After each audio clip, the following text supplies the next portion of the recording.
사무엘상 말씀인데, 제가 요즘 그 새벽 기도회 때 사무엘상 말씀을 가지고 전합니다. 제가 지금 강단 기도를 여기에서 하고 있는데, 이 사무엘상 말씀을 가지고 계속, 물론 과거에도 많이 이렇게 묵상하고 했던, 성경 다 좋아하지만 그 중에 사무엘상 말씀은 굉장히 이 시대적인 전환점이거든요. 2025년에서 6년으로 이렇게 전환이 되면서 또 읽고 묵상할 수 있는 너무나도 좋은 말씀이기 때문에 사무엘상 말씀을 가지고 은혜를 나누고 있는데요.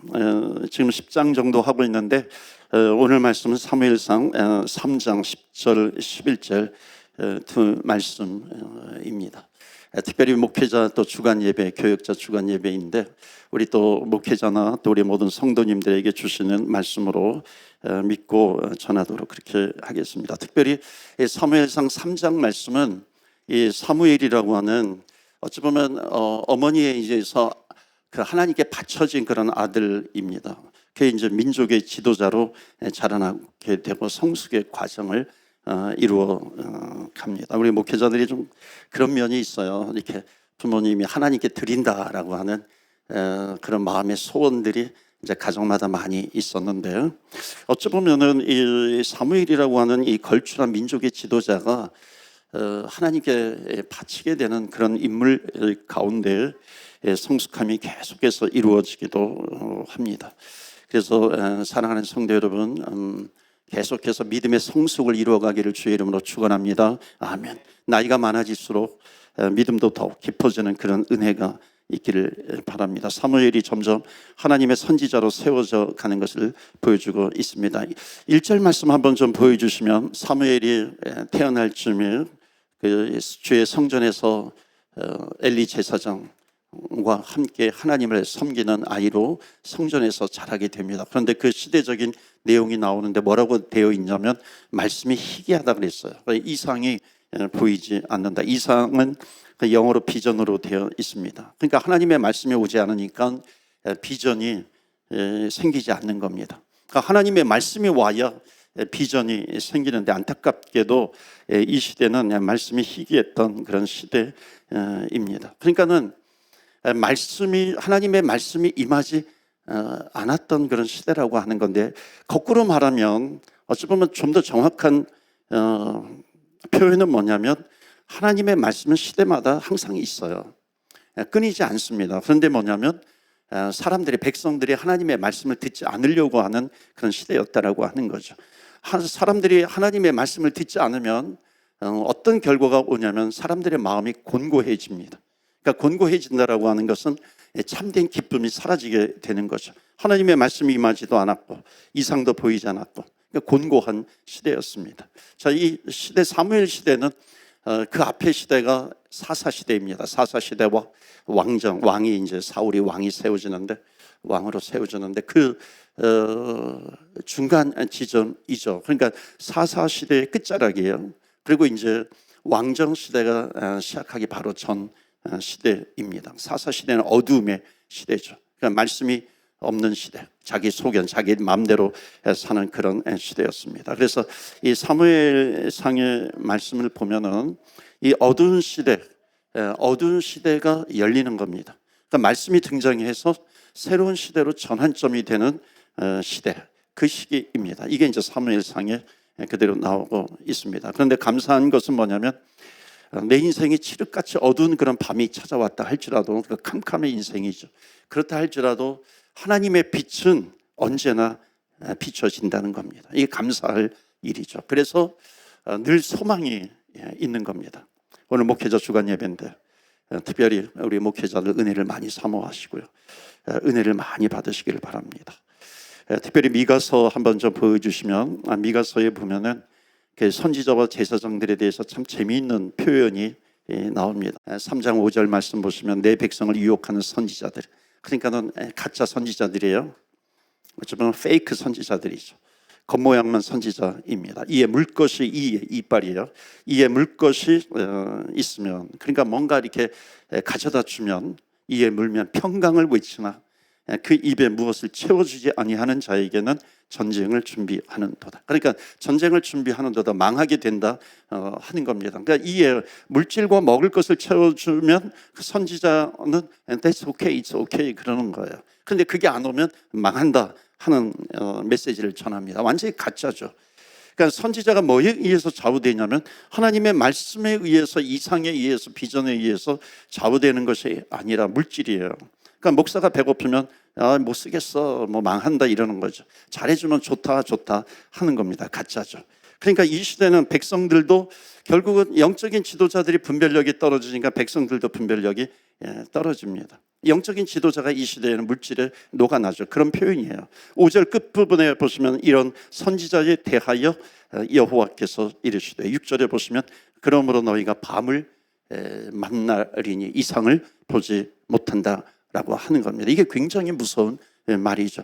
그러니까 사사시대가 끝나면서 사무엘상이 이제 열리고 한나의 어머니 한나의 기도로 사무엘이 태어나잖아요. 그러니까 사무엘이 어려서 엘리 제사장에게 갑니다. 거기에 무슨 표현이 있냐면은 앞에 부분이죠. 이상에 희귀하여, 말씀이 보이지 않는 겁니다. 그러니까는 하나님 앞에 경건한 사람들이 없을 때는 주의 마음을 아는 사람들이 없다는 겁니다. 그러니까 그때 하나님이 사무엘에게 이상을 보여주세요. 그래서 잠자는데 3번이나 부릅니다. 엘리 제사장이 있음에도 불구하고 사무엘에게 보여줍니다. 그 다음 말씀이 뭐냐면 어둠을 만나리니 점치지 못하리라 하셨나니 이 선지자 위에는 해가 져서 낮이 캄캄할 것이라. 캄캄하다는 겁니다. 7절에 보시면 선견자가 부끄러워하며 술객이 수치를 당하며 다 입술을 가릴 것은 하나님이 응답하지 아니하심 이거니와. 그러니까 지금 무시무시한 메시지가 전달이 되고 있습니다. 한번 계속해서 보시면 3장 11절 말씀 보실까요? 우리 같이 읽으면 좋겠어요. 시작. 그들의 우두머리들은 뇌물을 위하여 재판하며 그들의 제사장은 삭슬 위하여 교훈하며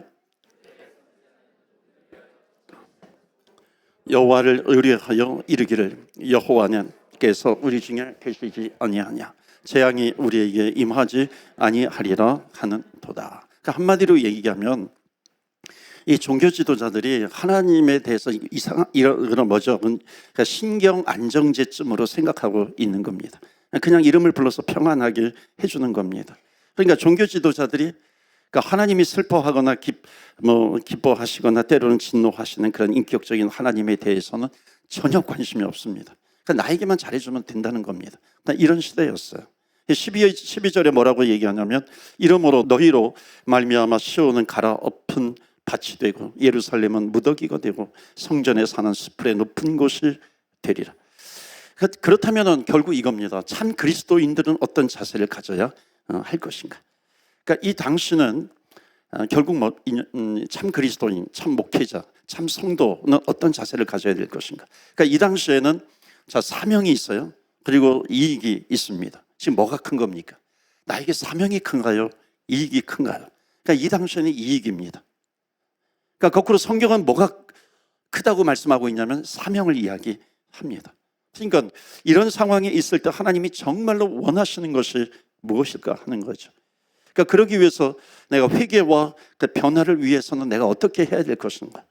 그러니까 회개를 위해서, 변화를 위해서 내가 고통을 감내하고 있는가 질문을 던져봐야 합니다.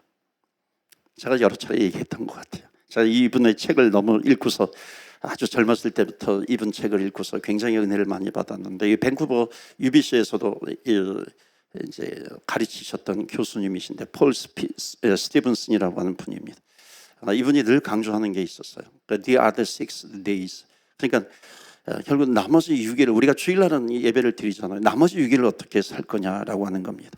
자, 이 교수님은 목사님이에요. 그리고 목수도 했어요. 그 실제로 6년 정도 그 집을 짓는 그 목수 생활, 나무를 자르고 하는 그런 생활도 했고요. 신학교 교수도 하셨어요. 이분이 쓴 책이 뭐냐면 영적인 삶을 향한 굶주림이라고 하는 책이 있습니다. 현대말로는, 한국말로는 그 현대인을 위한 생활, 영성으로 이제 번역이 되어 있죠. 이 내용이 뭐냐면 이겁니다. 자기가 천국에 가면 자기는 이제 목회도 했고 교수도 했고 목수도 했는데 천국에 가면 자기의 이 땅에서의 삶 가운데 나에게 무엇이 남을까, 천국에서 그것을 이제 생각을 해보았다는 겁니다. 그랬더니 이것 하나 남아 있을 것 같더래요. 목수였을 때. 그러니까 목수였을 때 자기가 집을 고친 적이 있는데 천국에 가면 그것 하나 남아 있을 것 같다는 겁니다.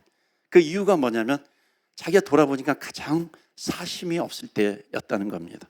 그러니까 늘 자기 자신을 성찰하는 그런 분이었습니다. 그러니까 자기를 돌아보면 목사였어요.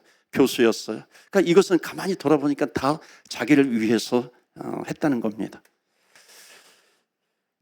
그러니까 우리가 그분을 볼 때 그런 게 없는 것 같은데도 목회할 때도 사람을 보게 했다고 그렇게 고백을 하는 겁니다. 그러니까 신학교 교수로 있을 때도 그러니까 뭔가 얻고 싶은 그런 의도가 있었다고 얘기를 하는 겁니다. 그래서 천국에 가면 자기 집을 고친 것은 아무 사심이 없었기 때문에 천국에 가면 그것 하나만 남아있을 것 같지 않을까요? 그렇게 생각을 했다는 겁니다. 여러분, 우리가 그러니까 뭐가 복인지 우리가 알아야 됩니다. 여러분, 뭐가 복인가요? 하나님은 어떤 사람을 축복하시나요? 시편에 보면 그런 말씀이 있어요. 손이 정결한 자가 복이 있대요. 성경이 말하는 복 있는 사람이 뭔지를 알아야 됩니다. 우리는 축복의 통로잖아요. 축복의 통로이기 때문에 우리는 하나님의 복에 대해서 민감해야 되죠. 예민해야 되죠. 하나님의 복이 나에게 있는가, 임하고 있는가, 그리고 그 복이 흘러가는가를 우리는 늘 돌아보아야 합니다. 그런데 시편에 보면 어떤 사람이 복이 있냐? 손이 깨끗한 자가 복이 있다. 손이 정결한 자가 복이 있다는 겁니다. 돈 많은 사람이 복인 줄 알았던 아삽이 무릎을 탁 치는 겁니다. 그러면서 깨달은 것이 또 뭐냐면 여호와께 가까이 하는 것이 복이다 하는 겁니다. 성경의 복을 우리가 알아야 하는 것이죠. 그러니까 하나님이 이것이 축복이라고 하면은 우리는 그 블레싱, 그것을 붙들어야 되는 겁니다.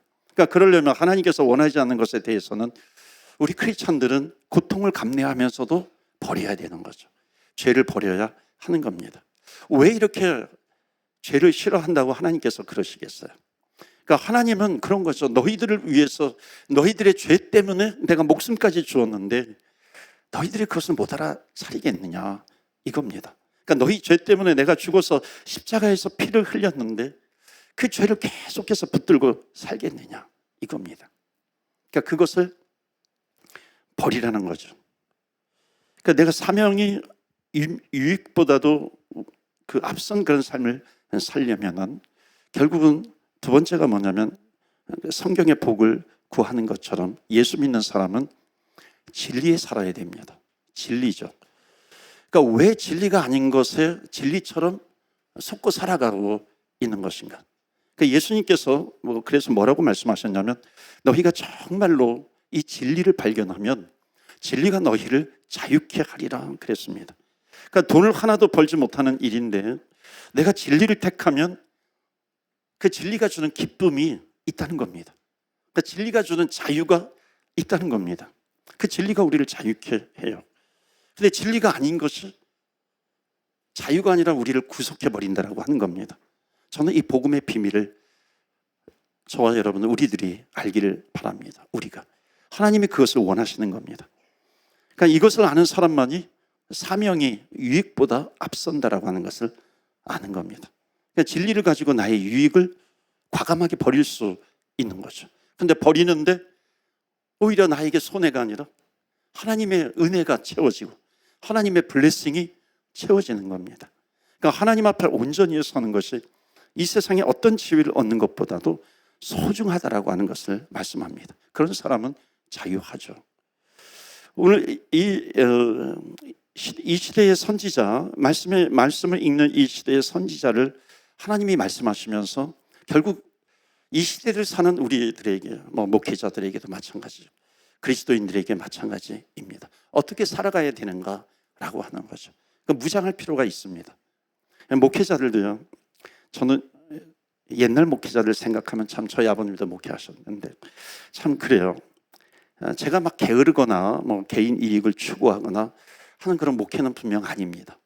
그런데 옛날 목회자의 그 정신을 생각하면 형편이 없어요. 옛날 목사님들은 심지어 양복을 입고 주무시기도 했습니다. 왜냐하면 교인들에게 어떤 일이 일어날지 모른다라고 하는 겁니다. 지금은 밤늦게 오면, 그러니까 밤늦게 전화가 오면 나갈 준비를 하고 있는 거죠. 지금은 밤늦게 전화하면 어떨까요? 주여, 그러니까 한마디 하면서 이건 무엇입니까? 그러면서도 또 달려가기는 합니다. 여러분, 우리 목회자들을 위해서 기도 많이 해 주셔야 됩니다.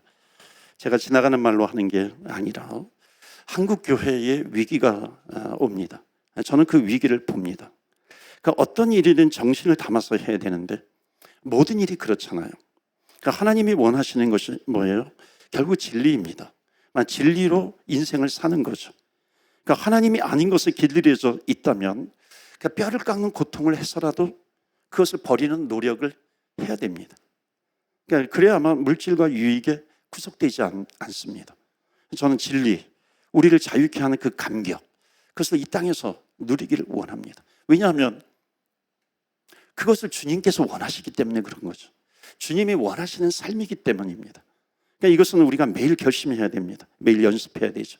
매일 새롭게 해야 됩니다. 그래야 우리 그리스도인다워지는 그리스도인이 되는 겁니다. 그러니까 하나님이 그것을 보시면서 아주 기뻐하시는 거죠.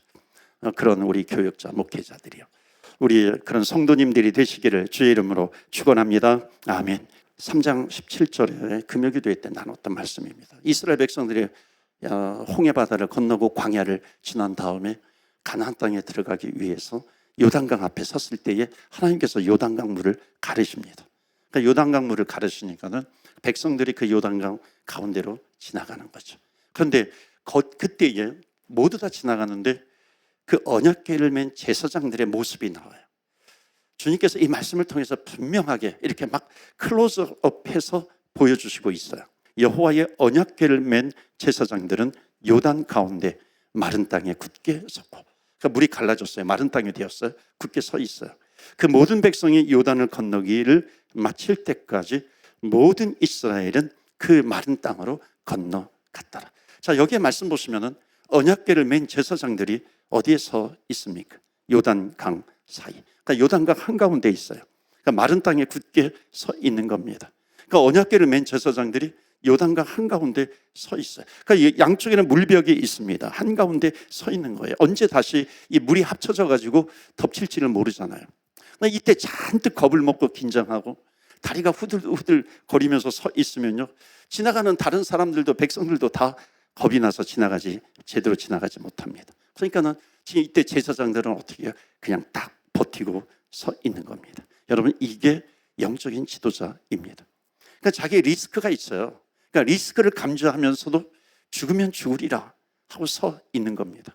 여러분, 부모님 많이 계시는데 부모님은 가정의 위험이 올 때 어떻게 해야 돼요? 그 자리에 딱 서 있는 거죠. 고난의 한복판에 하나님께서 우리 가정을 지키신다. 그러니까 이게 왕 같은 제사장입니다. 만약 부들부들 떨고 있어요. 진땀 흘리고 있어요. 이거 어떻게 해야 되는가? 후회하는 그런 모습을 가지고 서 있어요. 누가 건너가겠어요? 그러니까 지도자는 누구냐면 어떤 환경에서도 흔들리지 않는 겁니다. 여러분, 생각해 보세요. 200만 명이 이렇게 지나갑니다. 200만 명이 요단강을 지나가는데 거기에 제사장들은 묵묵히 서 있는 겁니다. 그러니까 지나가면서 어떤 사람들은 막 뛰어가기도 할 것이고 걸어가기도 할 것이고 뭐 낙타를 타고 가는 사람들도 있고 무슨 뿔나팔 같은 것을 불면서 지나가는 사람들도 있을 겁니다. 어떤 사람들은 제사장이 이렇게 우뚝 서 있어요. 언약궤를 메고서. 그래서 제사장님들 고마워요. 감사하는 마음이 있겠죠. 손을 흔들면서 수고하세요. 그러면서 지나갈 수 있습니다. 어떤 사람들은 저것들 지금 뭐 하는 거야? 그럴 수도 있어요. 왜냐하면 200만 명 중에 성경은 분명히 출애굽할 때 중다한 잡족들도 있다고 그랬거든요. 그런데 그걸 다 참고 견디는 겁니다. 이게 주의 종이죠. 이게 그리스도인이죠. 참된 그리스도인의 모습입니다. 오늘 본문의 말씀 이 사무엘상인데 사무엘상으로 돌아오면 사무엘상 3장 3절 보시면 이런 말씀이 있어요. 우리 한번 다 같이 읽어볼까요? 하나님의 등불은 아직 꺼지지 아니하였어요. 거기까지. 하나님의 등불이 아직 꺼지지 않은 시대예요. 여러 가지로 어려움이 있어요. 흔들림이 있어요. 캄캄한 것 같아요. 그런데 여기에 주시는 메시지는 뭐냐면 하나님의 등불은 아직 꺼지지 않았다 하는 겁니다. 오늘 첫 번째 메시지 다 같이 읽을까요? 말씀이 들려지지 않는 시대에도 하나님의 은혜는 멈추지 않습니다. 그러니까 하나님의 불은 여전히 켜 있다라고 하는 것을 상징적으로 보여주고 있습니다. 아무리 캄캄한 시대라 할지라도 어두운 시대이다 할지라도, 뭐 영적인 지도자가 타락을 하는 그런 시대이다 할지라도 컴컴한 시대이잖아요. 그런데 하나님의 불은 여전히 켜 있다는 겁니다. 그러니까 하나님의 불은 여전히 켜 있다라고 하는 것은 뭐냐면, 아무리 세상이 타락하다 할지라도, 지도자들이 타락한다 할지라도 하나님께서 쓰시는 사람은 반드시 있다는 거죠. 이거는 어느 시대나 마찬가지고 어느 공동체나 마찬가지이고요. 어느 사회, 어느 나라, 민족, 어느 교회이든지 마찬가지입니다. 그러니까 결국 이 사무엘상의 말씀은 뭐냐면, 사사시대에서 이 왕정시대로 전환이 되는데, 새로운 시대로 전환이 되는데, 결국 하나님께서 쓰시는 중요한 인물이 누구이냐? 그게 누구냐면 고통 중에 기도했던 이 한나의 아들 사무엘을 쓰시더라라고 하는 겁니다. 그래서 여러분, 어려움이 아무리 와도 새로운 일을 시작하는 축복의 문이라고 하는 것을 하나님은 항상 열어놓고 계시다라고 하는 거죠. 그러니까 축복의 통로가 되리라. 이 축복의 통로가 되고자 하는 사람들이 붙들어야 될 것은 뭐냐면, 시대적인 어려움 분명히 있어요. 근데 그것만 보고 거기에 매몰되는 게 아니죠. 신세 한탄하고 걱정과 두려움으로 살아가는 것이, 답답함으로 살아가는 것이 아니죠. 세상 왜 이래? 이러면서 살아가는 게 아니죠. 하나님의 그 등불은 꺼지지 않는다라고 하는 거예요. 하나님의 역사하심이 있습니다. 그것을 붙드는 겁니다. 그러니까 사무엘 선지자가 그런 성전에서 자라나게 됩니다. 그런데 하나님의 음성을 들어요. 그래서 하나님의 음성을 듣는데, 아까도 좀 전에 말씀드렸지만 첫 번째, 두 번째, 세 번째 들을 때마다 어떻게 하냐면 엘리 제사장을 찾아갑니다. 엘리 제사장은 부르지 않았잖아요. 근데 나중에 알고서 하나님이 부르시는 거다. 그래서 만약 한 번도 하나님의 그 부르심이 있으면은 하나님 앞에 가서 저를 부르셨습니까? 이렇게 물으라고 하는 겁니다. 자, 그래서 그 말씀이 뭐냐면 3장 10절이에요. 3장 10절, 오늘 본문의 말씀인데, 여호와께서 임하여 서서 전과 같이 사무엘아 사무엘아 부르시는지라. 사무엘이 이르시되 말씀하옵소서, 주의 종이 듣겠나이다 하니. 사랑하는 성도 여러분, 사무엘이 어린 나이지만 한번 생각해 보세요. 평생 처음으로 성전에서 하나님의 음성을 듣는 감격적인 장면이죠. 주의 종이 듣겠나이다, 말씀하옵소서. 여러분, 우리가 예배를 드리고 우리가 기도를 드릴 때 이런 일이 일어나면 얼마나 감격적이겠어요. 목회자들이 주의 음성을 들으면서 목회를 하면 얼마나 힘이 되겠습니까? 여러분, 하나님의 음성은 들려요. 하나님의 음성은 반드시 들립니다. 아주 간혹 직접적인 주의 음성으로 올 때도 있지만, 제가 경험으로 마음의 깨달음으로 참 많이 오더라고요. 주님 앞에 서 있으면, 주님 앞에 엎드리면 마치 세미한 음성처럼 하나님께서 마음의 깨달음을 주십니다. 어떤 어려운 환경 가운데 있다 할지라도 그 주님의 말씀을 들으면 힘이 나요. 세미한 음성인데 모든 세상의 어려움과 고난과 전쟁, 이것을 다 덮고도 남을 수 있는 하나님의 말씀이 나에게 임하면 힘이 되는 겁니다. 곤고한 일로 기도할 때가 있잖아요. 그럴 때마다 하나님의 음성이 들리는 겁니다. 이게 은혜가 되는 것이고 이게 복이 된다라고 하는 겁니다. 여러분, 하나님의 음성을 사무엘이 들어요. 얼마나 벅찬 그 순간이었을까요? 개인적으로 나를 불러주세요. 개인적으로 나를 깨우신다라고 하는 겁니다. 너무나도 큰 은혜가 있습니다. 영적으로 성숙할 수 있었던 이유는, 그래서 바로 두 번째 메시지 다 같이 읽을까요? 성숙한 믿음은 말씀을 들을 때에 생겨납니다. 특히 하나님의 말씀이 나에게 들려야 되는 거죠. 하나님의 말씀이 깨달아져야 되는 것입니다. 그럼 성숙이 오게 되는 겁니다. 왜냐하면 말씀은 영의 양식이기 때문에 그렇습니다. 한 번은 그랬어요. 제가 이제 성전에서 지금 저녁부터 이제 새벽 기도회 때까지 강단 기도를 여기에서 하고 있는데, 기도하다가 또 자기도 하고 또 깨서 기도하기도 하는데, 성전에는 거의 뭐 식사도 해야 되는데 먹을 것이 없잖아요. 이제 그런 질문을 제가 이제 받았어요. 그런데 그렇지 않나요? 아무리 성전이라고 하는 것이 어디냐면, 육신적으로는 먹을 것이 없다 할지라도 성전에는 뭐가 있냐면 하나님의 말씀이 있어요. 하나님의 말씀이 있고 하나님의 음성이 있는 곳이 성전입니다. 그렇기 때문에 모든 것을 덮고 남을 수 있는 그런 하나님의 음성이 나에게 옵니다. 그것이 와야 성숙해지는 것이죠.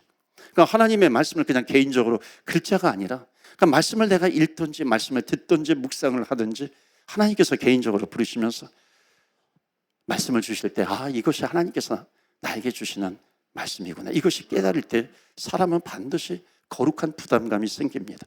하나님이 나를 쓰시기를 원하시는구나. 하나님은 내가 이렇게 살기를 원하시는구나.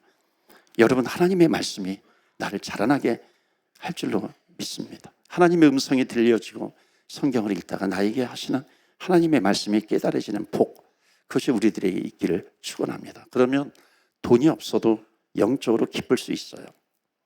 내가 많이 배우지 못했어도 영적으로 기쁠 수가 있습니다. 그러니까 왜? 하나님의 말씀이 있기 때문에 그래요. 그러니까 하나님의 말씀이 있어야 자라나게 됩니다. 교회를 쓰시는 원리도 똑같아요. 말씀이 와야 돼요. 말씀이 와야 흥황해지는 겁니다. 저는 정말 감사한 건요, 우리 목회자들이 그 말씀을 가지고 메시지를 전할 때 보면은 정말 말씀이 있구나라고 하는 것을 제가 많이 느낍니다. 교회는 하나님이 세우신다라고 하는 것. 그러니까 믿음의 반석 위에 교회를 세우세요. 그러니까 하나님이 우리 교회를 통해서 일하신다라고 하는 그런 확신이 있어야 됩니다. 이것이 교회의 사명입니다. 그러니까 교회는 사명을 감당할 때 교회가 교회다워지는 것이죠. 그러니까 교회는 성장에 머무르는 것이 아니라 성장을 넘어서 성숙해지는 겁니다. 그러니까 부흥은 성장과 성숙이 동반되는 것이고, 그래야 사명이 와야 되는 것이죠. 그러니까 사명이 와야 부흥하는 겁니다. 그러니까 내 어깨에 이런 사명의 짐이 있다라고 하는 것을 깨달아야 사람도 그렇고 교회도 그렇고 모든 사람들이 성숙해지는 겁니다. 자, 사무엘상 3장 13절 말씀 보실까요? 어린 사무엘에게 하나님의 음성이 왔는데 그 음성이 뭐냐면 너무나도 끔찍해요. 내가 그의 집을 영원토록 심판하겠다. 엘리의 집을 심판하겠다. 제사장이거든요. 제사장을 심판하겠다. 제사장의 집을. 그에게 말한 것은 그가 아는 죄악 때문이니 이는 그가 자기의 아들들이 저주를 자청하되 금하지 아니하였습니다. 그 끔찍한 말씀인데 영원토록 엘리 제사장의 집을 심판하겠다 하는 겁니다.